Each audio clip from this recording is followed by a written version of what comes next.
7, Nico Saliagas. Avec le nouveau président de l'Assemblée nationale, Richard Ferrand, qui répond pour la première fois depuis son élection à une interview. Il a choisi Europe 1 avec Audrey Crespo-Mara. Bonjour. Bonjour Richard Ferrand. Bonjour madame. Vous êtes depuis hier le nouveau président de l'Assemblée nationale à la place de François de Rugy. Qu'est-ce qu'on dit? Merci Nicolas Hulot. C'est grâce à la démission surprise de Nicolas Hulot qu'Emmanuel Macron a pu faire entrer au gouvernement François de Rugy, qui vous a laissé la place donc au perchoir. Finalement, tout le monde est content? On dit d'abord bravo à François de Rugy d'être aujourd'hui le ministre d'État en charge de relever les défis environnementaux dans notre pays, d'être face aux enjeux qui concernent notre planète.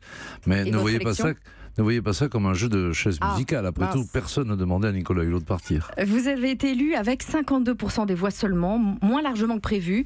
Un avertissement pour Emmanuel Macron, puisque vous étiez son choix. Vous êtes très proche. Vous avez été le premier parlementaire à rejoindre En Marche, puis le secrétaire général du mouvement, lancé par Emmanuel Macron. On y voit un peu un remerciement.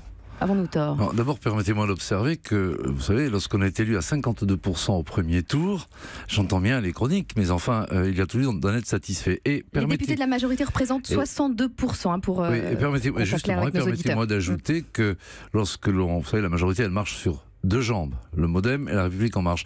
Et lorsque l'on ajoute le résultat de mon ami Marc Fesneau du Modem et celui que j'ai fait... Le Modem vous a mis un autre candidat entre les pattes. Écoutez bien, la majorité ne pèse plus 60%, mais 70%. Donc ceci démontre que cette élection au perchoir a permis d'élargir la majorité. Et je m'étonne que personne... Ou de la diviser, puisqu'il y avait un autre candidat. Mais non, c'est pas la diviser, ce sont des expressions de la richesse, de la diversité. Donc, je trouve que on n'a pas bien regardé ces chiffres, on n'en donne qu'une partie. Vous savez que votre surnom, c'est le chouchou du président, et les députés de la République En Marche, dans leur majorité, l'admettent d'ailleurs. Je les cite. Richard Ferrand, c'est le choix de la légitimité. Dans le groupe, personne n'a eu envie de désapprouver le choix du président.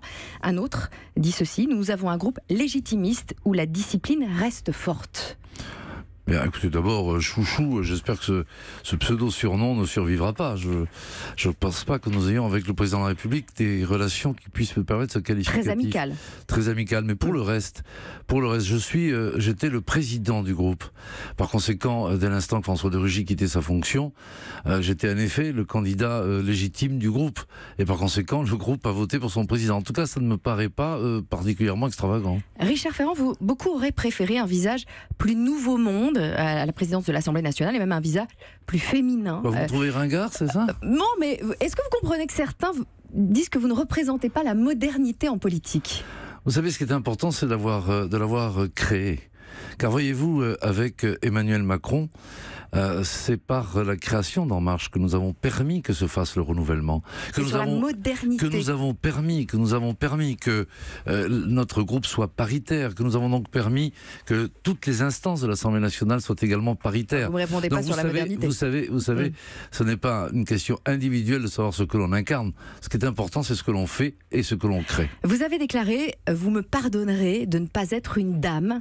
Alors certes, c'est pas votre faute, mais avouez que la nomination d'une dame, comme vous dites, eût été un geste fort pour l'égalité homme-femme, cette grande cause théorique d'Emmanuel Macron. Comment ça, une cause théorique? Je viens de vous le dire. Pour la première fois, un mouvement a fait élire la parité dans son groupe parlementaire. Mais une femme aux plus hautes fonctions, ça aurait été une preuve de modernité, non? Même inédit. La moitié des présidences de commission de l'Assemblée nationale sont présidées donc par des femmes. Les 4 plus hauts personnages de l'État sont des hommes, sous Emmanuel Macron. Soit, mais enfin, les progrès que nous avons fait réaliser sont tout à fait considérables. Ensuite, permettez-moi une observation. Lorsqu'il y a une responsabilité à prendre, c'est forcément ou un homme ou une femme. La parité est plus facile à faire lorsque il y a un grand nombre de fonctions à occuper. Et nous avons fait ce que personne avant nous n'avait fait. Vous me pardonnerez de ne pas être une dame. Cette petite phrase a aussi été une façon d'esquiver un sujet plus important. Quand Emmanuel Macron installe un de ses fidèles lieutenants au perchoir, on peut penser que l'Assemblée nationale sera désormais sous le contrôle de l'Élysée, que la fameuse séparation des pouvoirs en prend un coup. D'abord, sur cette phrase, c'était parce que, de manière très insistante, certains de vos confrères me disaient « mais enfin, ce n'est donc pas une femme, vous n'êtes pas une femme, etc. » Et donc je dis « je ne vais pas m'excuser. » Et sur la séparation des pouvoirs. Et ensuite, madame, vous savez, on peut avoir des relations extrêmement amicales avec le chef de l'État, mais lorsque vos collègues, vous les représentants de la nation, vous investissent de la mission de présider leur institution et leurs travaux, vous êtes d'abord investis pour assurer l'indépendance du Parlement, pour faire vivre vivre toutes les expressions démocratiques, et croyez bien que c'est cela que j'ai à l'esprit et rien d'autre. Alors Richard Ferrand, vous voilà à la tête de l'Assemblée nationale, mais on se rappelle qu'il y a un an, à cause de l'affaire des mutuelles de Bretagne, affaire classée sans suite, puis relancée, une information judiciaire pour prise illégale d'intérêt est ouverte. Vous n'aviez pas pu rester au gouvernement. C'est moins grave pour être président de l'Assemblée nationale que pour être ministre ? Mais comme vous venez de le dire très justement, cette affaire a été classée sans suite. Puis relancée, une information judiciaire est ouverte. Et une association a déposé une plainte. Anticorps. Voilà. Bon, voilà, moi ce que je constate, c'est que la justice de la République, par 3 fois au total, a estimé que je n'avais rien commis, ni d'illégal, ni d'immoral. Mais il y a une instruction en cours. Oui, parce qu'il y a des gens qui posent des plaintes, ceux qui créent des instructions, etc. Alors on parle d'une bombe à retardement à la tête de l'Assemblée nationale, car si vous êtes mis en examen, démissionnerez-vous? Vous avez laissé entendre que non, je vous cite, une décision procédurale n'a pas vocation à décider de l'exercice d'un mandat parlementaire.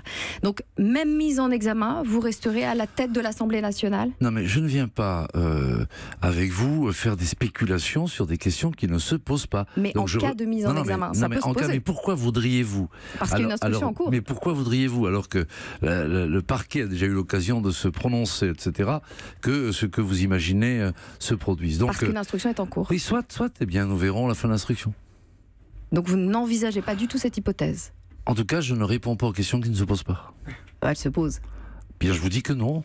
La preuve? La preuve, c'est que je la pose. Emmanuel Macron et Édouard Philippe... vous la posez, mais elle ne se pose pas du point de vue et Édouard Philippe ont pourtant affirmé qu'un ministre mis en examen devrait démissionner. La règle ne s'appliquerait pas pour un président de l'Assemblée nationale? Tout à l'heure, vous parliez de l'indépendance du Parlement.